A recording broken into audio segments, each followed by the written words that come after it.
राजा सबु समय प्रजा पाखे नतमस्तक हवा निहाती आवश्यक। जार प्रकृष्ट उदाहरण होती बांकीर युव विधायक देवीरंजन त्रिपाठी।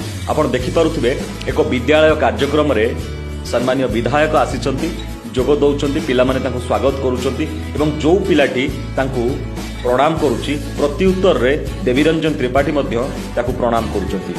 तो आमको निश्चित भाव में शिक्षा दूची तांकर नम्रता एवं भद्रता किभली भाव में छोट पिलाटी को सम्मान देवाई चेष्टा करिसेंती बांकीर युव विधायक देवीरंजन त्रिपाठी।